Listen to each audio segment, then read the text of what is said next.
चलो। जय हो माता रानी। दोस्तों कैसे हो आप सब, आशा करती हूँ आप लोग ठीक होंगे। तो आज सुनाएंगे आप सभी को लांगुरिया गीत ढोल मजीरा के साथ। ये ढोल ये है, आई मजीरा है, मजीरा आई घुंघरू बैठी यहाँ लाइके घुंघरू आ देखा कैसे बजावा थी। आप सभी को सुनाएंगे लांगुरिया गीत। जानता ही है क्यों नचवैया है नहीं। हाँ तो इसे बजा ना हम ही नाच पाई, बेचारा शरीर से भारी है। आप सब जानता है ये तो ढोल बजौती नहीं है, बजवाइन का है, नचवैया क्यों नहीं है, नहीं नाचबो करते थे। लांगुरिया गीत में नची है देवी जी। हाँ हम सब बजाओ गाओ, देवी जी नची हैं। तो चलिए, तो देवी जी का लांगुरिया गीत बहुत पसंद है। तो आप लोग भी बताना कि आप लोग के कैसे लगा है लांगुरिया गीत। ये लांगुरिया गीत सुना के देवी मैया को लुभाते हैं और उन्हीं को नचाते हैं। देखिए देवी मैया अपने धुन में आवत हैं।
आप सभी को कैसा लगा, मजीरे के धुन कैसे निकलत रही है जरूर बतावत जाया, काहे से कि पहली बार तो ना बजावत ही, धुना हमार नहीं जा पावत धुना रही। बनावत यहाँ लेकिन बीचे बीचे बिगड़ जात है।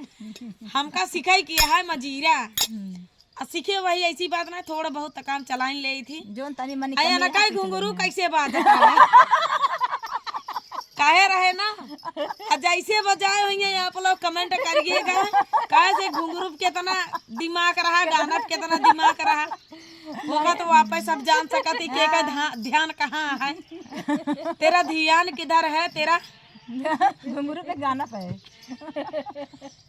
आया ना कहे ढोल तो नंबर 1 के जाता रही। हाँ, ढोली भैया कमेंट किया है। ढोल कमेंट करे ढोल अच्छी लगी कि मजीरा अच्छा लगा, हाँ, कि घुंघरू अच्छा लगा। इप्पा का घुंघरू बांध मीरा नाची रे। चलिए दोस्तों, मिलते हैं अगले वीडियो में, तब तक के लिए जय हो माता रानी।